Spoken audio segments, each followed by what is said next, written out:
What's going on, everybody? Welcome back to the channel. So if you watched our last video, you know we're working on the original WJ, the $500 WJ. We're getting it running today.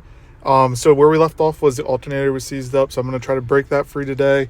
My plan is honestly to get this thing running and driving by tomorrow morning. Whatever it takes, if I have to work on it all night, that's what I'm going to be doing. I have to go ahead and fill up all the tires again because they leaked all the air. All of them honestly leaked air again, so we're gonna have to get some tires for this thing. Not a huge deal. This one's pretty much flat again. I have to install the cross member, which is going to be kind of a pain, but it's got to be done. Can't drive without it. And there's just a bunch of little things I have to wrap up by tomorrow morning if we want to use this. So the reason tomorrow morning, also one big thing on the list, there's missing lug nuts on every single wheel. I don't think I have 5 lug. 4 is probably the max. There's some with 3. So we're going to take care of that problem as well. But tomorrow it's supposed to snow, so we're going to get this thing wrapped up tonight or tomorrow morning, hopefully. Now, my original plan was to take these 2 Jeeps off-roading. However, there's no way to recover off of the back of the WJ. The Wrangler has recovery points, not a huge deal, and that one has recovery points. Unfortunately, the blue one does not, so we're going to go ahead and have to install a trailer hitch, which is what this is for. However, I'm not going to be able to do that today and get the black Jeep running, so we're going to leave the blue Jeep at home tomorrow while it snows, and we'll take the black WJ as long as I finish it and the Wrangler. Now, I'm kind of hesitant to say I'm going to definitely take the black Jeep, but that's what we're going to be working on. I think I should be able to get it done by the end of the day, to be completely honest. Like I said, we have to work on the alternator, try to break that free. If it doesn't come free, we're going to have to go ahead and get a new one, which won't be a huge deal. They're relatively simple to swap. Before I go and pick a new one up though, I'm going to try to break this one free. So we have to remove the belt, and then we'll be able to get a socket on the end of this pulley and just twist it back and forth, and try to break it free. It's seized up from sitting so long, it's not broken, or it wasn't when it was parked. So we're going to take a look there. Also, another reason we're not going to be taking the blue Jeep is if you guys take a look at these tires, they're bald. So we have new tires ready to go on these, but these are not going to grip at all in the snow. So I'm going to leave these at home just because no point in getting stuck. We'll take that one and we'll take the Wrangler and we should be all good. So now I'm going to go ahead, figure out the socket size I need for this. We'll remove the belt and try to break this alternator free. So as you guys can see, I have a socket on here and it has some play in it. So I am hopeful we'll be able to break this free. I'm just going to keep twisting it back and forth, spraying some WD-40 in there and see if I can get it free enough to where we can run it still. All right, guys, so some good news. I got it free. There's a couple little tight spots I'm going to work out a little bit longer. This took literally 10 minutes, so it's definitely worth a try if your alternator seizes up. I'm going to try to break this free the rest of the way, and then we just have to make sure it's still charging the battery, and we can keep running this. I also have to get a new connector here. The positive is tight, but the negative isn't, even though it's tightened all the way down. Then we're going to go ahead and get this cross member in, then hopefully get the Jeep in the garage by the end of the night so I can work on it all night long. Get this thing wrapped up and get this thing ready to go wheeling in the snow tomorrow. It's supposed to be like 6 to 8 inches, they said. So we'll get the Wrangler out because it shouldn't have a problem there, and it has the winch. And then we'll take this black Jeep, possibly put a winch on the front of this because I have one laying around, and hopefully we'll be able to go wheeling in the snow. I just have to get this alternator seized up or unseized. So once I get that done, I'll catch back up with you guys. Let's see if it's good. We're going to turn Jeep on now. And just like that, we fixed the alternator issue. I'm going to let it run for a little bit, make sure it keeps charging the engine and everything, make sure everything's set there.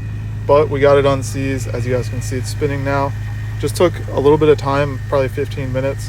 The engine is smoking a little bit, but I'm pretty sure just burning off excess oil that's fallen onto the exhaust. Not a huge deal, it does this every time we let it sit because I kind of let this thing sit way too often. Next up, I'm going to go ahead and go pick up a terminal. I'm going to clean everything up. I'm going to go put that cross member in. After we do that, we should be basically good to pull it into the garage and work on it all night long to get this thing set up and ready to go wheeling tomorrow. All right, so I don't think I have enough time to go pick up a bunch of these parts right now. I want to get this in the garage before it gets dark, but we'll take care of the terminal issue tonight, clean up some of that wiring in the engine bay. Comment down below if you guys think we're going to make it to wheeling tomorrow. I have high hopes. I have to put this cross member in, then we'll get it back in the garage. Cross member is going to be a pain though, because I did break a bunch of bolts off under there. It's kind of why it sat for so long. So I'm going to go ahead and just put a few of the bolts in and get it in the garage, then we'll take care of the rest tonight. All right, guys, so I didn't show you on video, but I did just get the cross member in, so super pumped about that. We should be about good to get this thing in the garage. We'll see how it goes.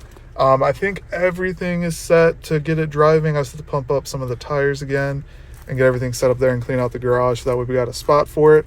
But it should be good to back into the garage, which means we're looking good for making it to be able to off-road tomorrow in the snow. It's supposed to get like 6 to 8 inches, it said, so that would be sick. I just have to finish torquing down the bolts on the cross member, get everything wrapped up there, and we should be good to go.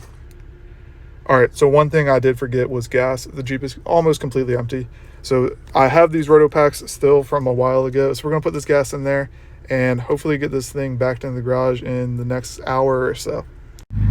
Now, before we back it in, I am gonna let it run for a little bit longer and just make sure everything's good. It is still smoking on the engine, so I don't want it to like burn down in the garage. I'd rather burn outside of the garage. So we're gonna let it sit out here for a little bit, let it run for a little bit longer.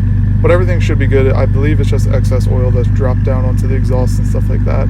Not a big deal. It does this usually when we let it sit for a long time, and this Jeep honestly sits for a while. Another thing I'm going to do while it's in the garage tonight is replace the headlights. These are actually the old headlights out of the blue WJ. So we're going to swap those out with the other new housings I have. Make sure all the bulbs work. I should have extra bulbs laying around as well. And basically besides that, all that's necessary to get it running is tires full of air, lug nuts, get the new terminal on, and just double check everything because the Jeep has not been driven in a year since I broke it last. I'll go ahead and put a clip up actually of when I broke it if you guys don't remember.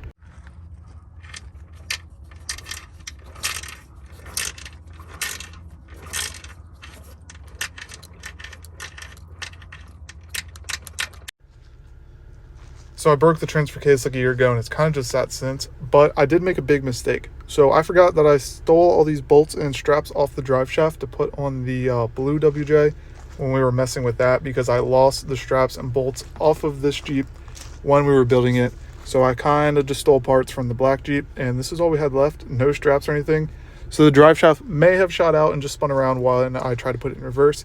Not a huge deal. I'm going to either steal parts off the blue Jeep, or I'm going to see if there's any in stock. I'm going to see if there's any in stock first. If not, it's time to scavenge some parts off of this Jeep and steal the rest of the bolts back from this Jeep. All right, guys, so we were fortunate enough to find some straps and bolts at the local Advance. I just picked up 2 sets. I only had 2. I wish I had 3 because I do kind of need 3. So I went ahead and picked up some new straps. We actually are going to order a bunch of them for the other Jeep anyway and replace those. But I did get enough to get this one set up so that way we can drive this tomorrow. So now all that's left to get this thing in the garage is put these straps and bolts in, and we should be good to put it in. I'm going to put the front drive shaft in once we get it in the garage. But basically that wraps up enough to get it in the garage, and that's all I needed because I can work on it all night long. All right, so straps are on, bolts are on. They're tightened down. We should be good to go. So I'm going to go ahead and say we can back this into the garage now. There's a lot of rust under here now that I'm under here to look at. So we're going to have to clean that up. I'm probably going to do that after we take it off-road tomorrow, honestly. It's kind of low on the list. That's also why I bought another one, was just because this one's in kind of bad shape. But we'll clean that up and refresh this whole build over the winter. All right, guys, so it made it in the garage. That's huge because that means we will be able to go off-road tomorrow as long as nothing else is broke. I had to put headlights in, possibly the winch, fix everything on the grill, lug nuts on the tires, throw the front drive shaft in.